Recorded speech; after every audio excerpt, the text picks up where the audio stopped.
महाराष्ट्र गटक सेवा संयुक्त पूर्वपरीक्षा 2026 सीबीटीद्वारेच होणार परीक्षा. आयोगाचं नवीन प्रसिद्धीपत्रक जाहीर. आता आंदोलनाला सपोर्ट करायची वेळ आलेली आहे मित्रांनो. चला पाहूया संपूर्ण डिटेल आणि आयोगाचं हे नवीन प्रसिद्धीपत्रक. पण तुम्ही जर आपल्या चॅनलवरती नवीन असाल तर प्लीज आपल्या चॅनलला लाईक शेअर आणि सबस्क्राईब करा, केबीएस स्पर्धा विश्व या यूट्यूब चॅनलला. चला पाहूया हे संपूर्ण आयोगाचं नोटिफिकेशन. महाराष्ट्र लोकसेवा आयोगाचं एक नवीन प्रसिद्धीपत्रक आलेलं आहे मित्रांनो. जे महाराष्ट्र गटक सेवा पूर्व परीक्षा जी होणार होती 2026 आता ती ऑनलाईन पद्धतीनं होणार होती, कॉम्प्युटर बेस्ड होणार होती आणि TCS घेणार हे आपल्याला बऱ्यापैकी सगळ्यांना आता समजलं होतं. त्याच अनुषंगानं महाराष्ट्र लोकसेवा आयोगानं एक प्रसिद्धीपत्रक जाहीर केलेलं आहे, ज्याच्यामध्ये त्यांनी काय काय सांगितले ते आता आपण वन बाय वन पाहून घेऊया. त्यांनी आता सांगितलेलं आहे की जी 25 जून 2026ला जाहिरात जी आलेली आहे आयोगाची गटकची 2026ची जाहिरात आहे 2619 पदांसाठी. तर ती संगणक प्रणालीवरती आधारित CBT द्वारे घेण्यात येणार आहे, कॉम्प्युटरमध्ये घेण्यात येणार आहे.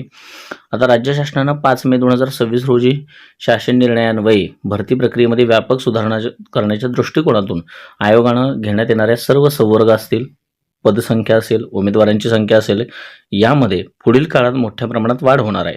त्यामुळे विद्यमान ऑफलाईन परीक्षा पद्धती सर्व परीक्षा विहित कालमर्यादेत घेणे डिक्रीज होणार आहे. म्हणजे यांचं असं मत आहे की आता जे ऑफलाईन चालू आहे, जर ह्या सगळे संवर्ग एकत्र केलं, पदसंख्या वाढली, उमेदवार वाढले, तर हे घेणं आयोगाच्या ह्याच्यावरती ताण येणार. त्यामुळं विद्यमान जे ऑफलाईन परीक्षा घेतोय आपण आता जे आहे ते डिक्रीज होऊ शकतं.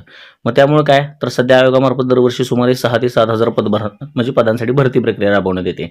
तथापि शासनाच्या सुधारणा धोरणानुसार आगामी काळात ही संख्या 4 ते 5 पट वाढण्याची अपेक्षा असून त्यानुसार परीक्षार्थींची संख्या देखील लक्षणीय वाढणार आहे. त्यामुळं ऑफलाईन परीक्षांसाठी जी जिल्हास्तरीय शाळा महाविद्यालय अवलंबून राहायला लागतं, परीक्षा केंद्रांची मर्यादित उपलब्धता असते, शैक्षणिक सत्रांमुळे केंद्र उपलब्ध होत नाहीत, प्रश्नपत्रिकेची छपाई असेल, वाहतूक असेल, सुरक्षा आहे, मनुष्यबळ आहे, यामुळे काय होतं म्हणते ती परीक्षा प्रक्रियेस विलंब होण्याची शक्यता आहे. त्यामुळं आयोगाने या पार्श्वभूमीवर काय सांगितलं की CBT घेऊया, कॉम्प्युटर बेस्ड एक्झाम घेऊया आणि या पद्धतीमुळे परीक्षा प्रक्रियेत पारदर्शकता, आता ही काय कधी राहतच नाही पारदर्शकता आपल्याला माहिती आहे.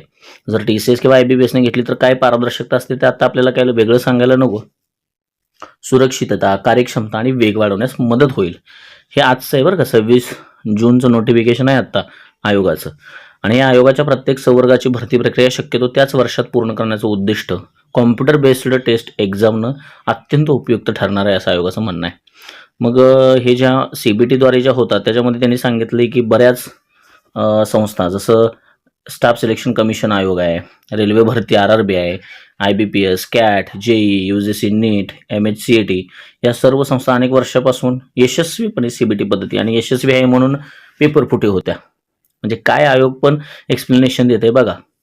तर यशस्वीपणे CBT पद्धती परीक्षा घेत आहेत. तसेच केरळ, तेलंगणा, आंध्र प्रदेश, राजस्थान, उत्तर प्रदेश, कर्नाटक, तमिळनाडू, बिहार व हिमाचल प्रदेश या राज्य लोकसेवा आयोगाकडूनही गट अ, ब व क पदांसाठी CBTमध्ये होतात. आता याच्यामध्ये कोण घेतंय आणि कशा होतात हे आपल्या सर्वांना माहिती आहे, तरी सुद्धा हे एक्सप्लेनेशन देत आहेत. याच्यात 6वा मुद्दा त्यांनी सांगितलं की नॉर्मलायझेशन होतं. यासाठी IIT बॉम्बे सारख्या राष्ट्रीय स्तरावरील तज्ज्ञ संस्थांचे तसेच शासनाच्या सांख्यिकी क्षेत्रातील तज्ज्ञांचं मार्गदर्शन घेऊन वैज्ञानिक आणि पारदर्शक व न्याय पद्धतीने सूत्र निश्चित करण्यात येईल आणि याबाबत सविस्तर कार्यपद्धती आयोग स्वतंत्रपणे प्रसिद्ध करेल. बघा आता नॉर्मलायझेशन करणार आहे ते सुद्धा TCSच करेल. मात्र ह्यांच्यावर ही कमिटी पारदर्शकता काय आणणार आहे आता काय माहिती. सर्वोच्च न्यायालयाच्या एका प्रकरणी गुन्ह्यांचे समानीकरण नॉर्मलायझेशन ही प्रक्रिया कायदेशीर, न्यायसंगत व वैध असल्याचे स्पष्ट केलेलं आहे. सर्वोच्च न्यायालयाने एका प्रकरणात केले असं ह्यांचं म्हणणं आहे.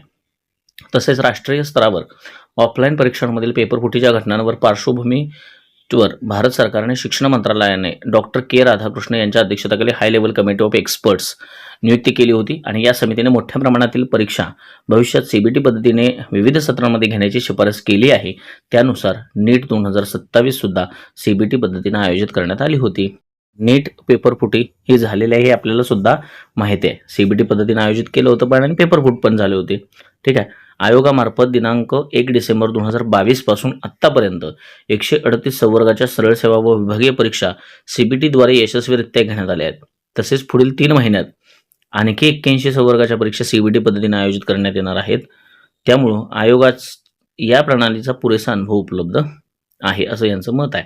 आयोगाने या अगोदर सुद्धा CBTद्वारे यशस्वीपणे घेतले आहेत. 138 संवर्गाच्या 2022मध्ये. परत त्याच्यानंतर 3 महिन्यात आणखी 81 वर्गाच्या परीक्षा CBT पद्धतीने आयोजित करण्यात येणार आहेत आणि याचा अनुभव पुरेसा आयोगाकडे आहे असं यांचं मत आहे. आणि महाराष्ट्र गट क सेवा संयुक्त पूर्व परीक्षा ही चाळणी परीक्षा असून विविध सत्रामध्ये CBT घेण्यात येणार आहे, तरी मुख्य परीक्षा मात्र एकच घेणार आहे. म्हणजे हे त्यांनी एक्सप्लेनेशन दिलेलं आहे. CBT परीक्षा आयोजित करताना तांत्रिक सेवा पुरवठादार संस्था, शासकीय व खाजगी अभियांत्रिकी महाविद्यालय, तंत्रनिकेतन इत्यादी संगणक प्रयोगशाळांचा वापर परीक्षा केंद्र म्हणून केला जाईल, जे पहिलं करत होते तेच. तथापि परीक्षेचे संपूर्ण नियोजन, प्रश्नपत्रिकेची गोपनीयता, परीक्षा संचालनालय, आता हे सर्व मी वाचत बसत नाही मित्रांनो. याच्यामध्ये त्यांनी प्रोफाईलमध्ये रिस्पॉन्स शीट तुम्हाला उपलब्ध करून देणार.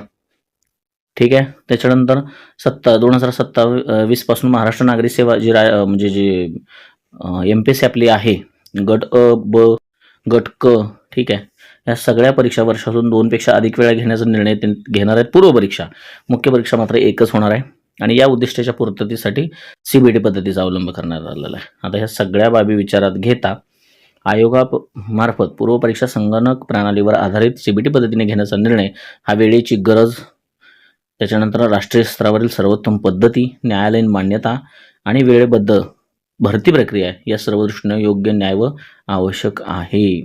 त्यामुळे उमेदवारांनी कोणता संभ्रम न बाळगता CBT द्वारे घेण्यात येणाऱ्या या महाराष्ट्र गट क सेवा संयुक्त पूर्व परीक्षा 2026च्या संदर्भातल्या परीक्षेची तयारी करावी. यांनी डिक्लेअर केलं मित्रांनो की आम्ही ऑनलाईनच परीक्षा घेणार आहे, CBT मार्फतच घेणार आहे, आमची कंपनी TCSच आहे आणि आम्ही या संदर्भात कोणाचंही ऐकून घेणार नाही. आता यावर आंदोलन चालू आहे. परीक्षा ही ऑफलाईनच झाली पाहिजे. ऑनलाईन झाली की पेपर फुटी येणारच, पारदर्शकता राहणार नाही. नॉर्मलायझेशनमुळे सुद्धा बराच गदारोळ माजू शकतो आणि आम्हाला नकोच आहे ऑनलाईन, ऑफलाईनच पाहिजे.